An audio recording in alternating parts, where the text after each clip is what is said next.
Good morning, students. Yes, I am back with your favorite science subject.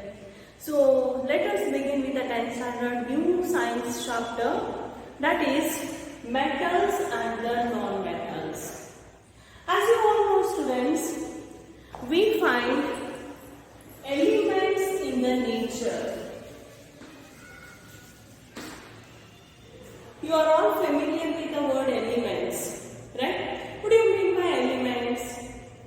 The substances which are made up of only one kind of atom.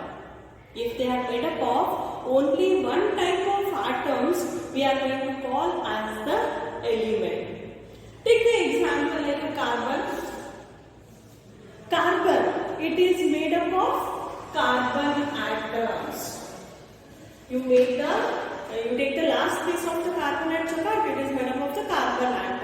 Right? It may be the carbon, it may be the phosphorus, silicon, whatever the element you take. So what is the meaning of element? Elements are the substances which are made up of only one kind of atoms. Right, students? So in nature nearly 118 elements we find. And these elements are having different properties. So based on the properties, we are dividing them as metals, non-metals and the metalloids. Right?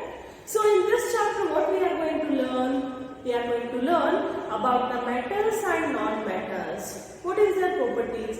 Physical properties, chemical properties, how they will react with the other metals, non-metals, with water, with oxygen. So these are all in detail we are going to discuss in our third chemistry chapter, that is metals and the non-metals. Right, students?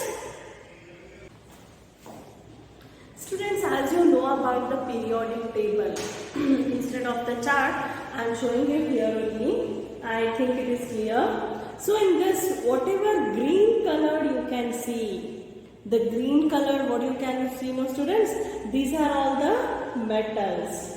And the yellow colored one, what you can see, no, all are non-metals. And middle, pink colored one are the metalloids. Right? So based on the properties, we are dividing the elements as the metals, non-metals and metalloids. So let us discuss about metals and non-metals now. So let us start with physical properties.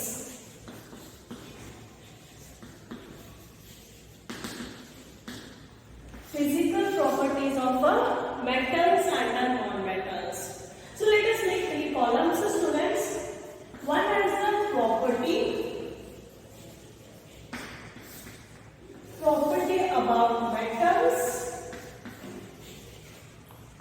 one about non-metals. Okay? Yes, 1 second.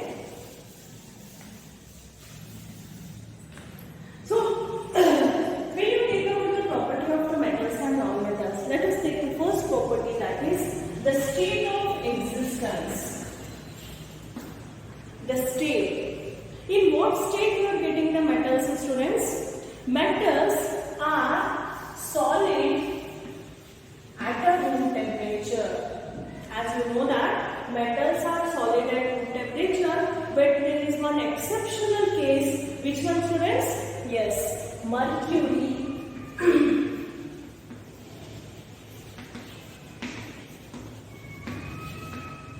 Mercury is one exceptional case. As you know, it occurs in the liquid state at a room temperature. Coming to the non-metals. In what state the non-metals exist, students? Non-metals exist in solid, liquid and the gaseous state. We get them in solid, liquid and gaseous state. Right?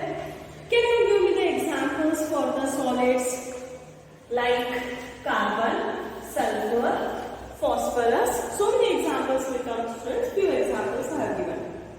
Liquid like bromine. Gases at least oxygen, nitrogen, right? It may be the hydrogen. So many examples will come from the non-metals. The second property, luster.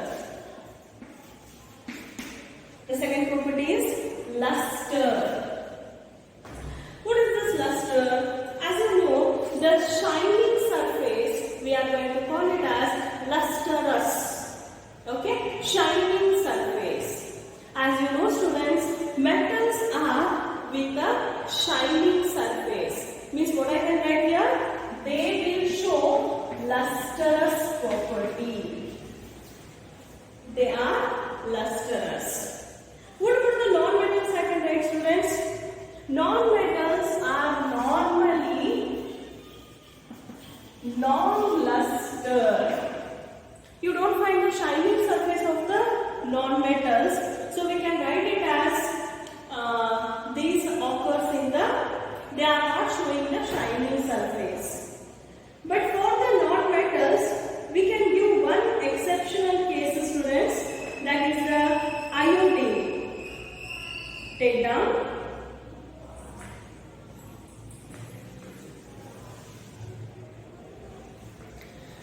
So generally non-metals are non-lustrous. Here one exceptional case is iodine, because the surface of the iodine, if you cut and observe, it is quite shiny. So it is called as lustrous in nature. Okay. The next property, conductivity.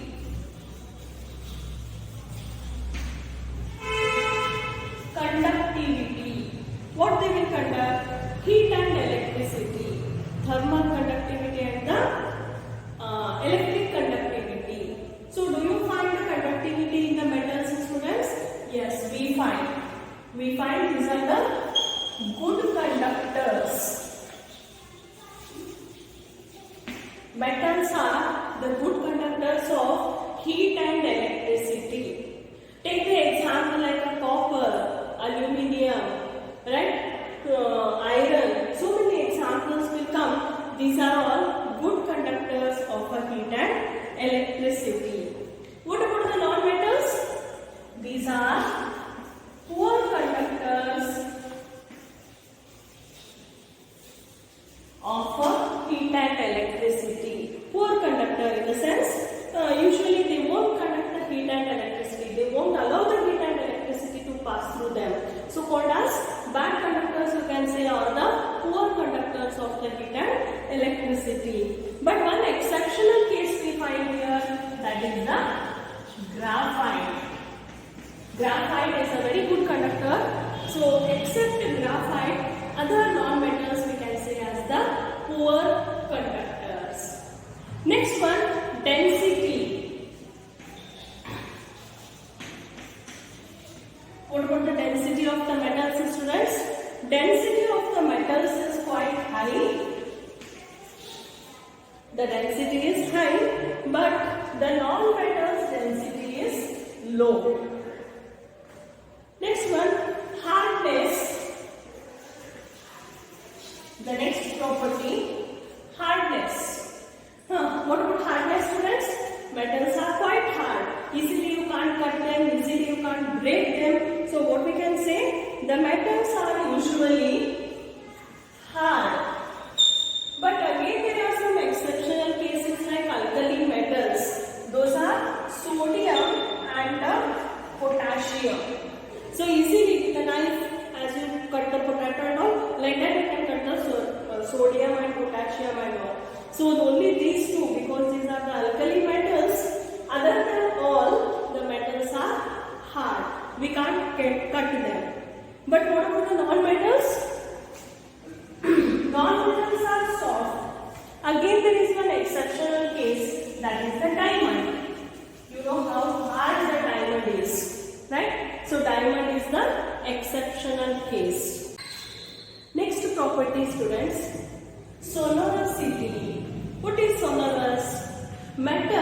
Okay, in general, sonorous means which can produce the sound. So what about metals? Metals are sonorous. They will produce the sound. That is what in the temple and all you might have seen the bell. Bell is made up of the metals because metals will produce the sound. Okay. What about the non-metals? They are non-sonorous. They are non-sonorous. They won't produce any sound. The next one, malleability. What is malleability? We can make the metals like the thin sheets, like paper. How it looks, no students? Like that, we can make the metals. So that is the meaning called as malleability. See, benches are there, tables, so we can make the thin flat paper like we can make the metals, right? So that is what they are called. They show the malleability. Correct? So you can make them like a thin sheets. But what about the non-metals, students? Can we make it? No. We can't make it like a thin sheet. So they won't exhibit the property of malleability. Ductility means we can make the metals like a wires. You have seen the copper wire, silver one, right? It will be the gold chain. Gold means you can make it like a wire. So that is the meaning called as ductility. We can make the metals like with the thin wires, right? So they will show the ductility. Here there is no ductility in case of non-metals. Next one, melting point and boiling point. As we know, generally metals are with high melting point and a boiling point. Metals are generally with a high melting point and boiling point. What about non-metals? They are with a low melting point and a boiling point. Right, students? Next, allotropy. First, tell me what is the meaning of allotropy? Substance is there, one element, which can be in different physical states, but its chemical state will be same. Right? So that is called as the property allotropy. So metals do not exhibit the allotropic forms, but in case of non-metals we can see the allotropy, or you can say allotropes. Example like a carbon, which will be exhibited in different forms like diamond, it may be the coal, coke, correct? Coal, coke, diamond, graphite. So different forms we are getting. Its chemical composition is same. Physically it appears different. So that is called as allotropic form. So allotropy of phosphorus we find, allotropy forms of sulfur we find, like that. So totally we can say in the non-metals we can find the allotropic property which will not be exhibited in case of metals. Right, students? So these are all the examples for not only examples, the physical properties of the metals and the non-metals. Right? Hope you are understanding and taking down this chart. Next one is chemical properties of metals and non-metals, which we will discuss in our next class. Okay? What is today's home assignment, students? Make the list of physical properties of metals and the non-metals. Right? We'll continue in our next class. Thank you.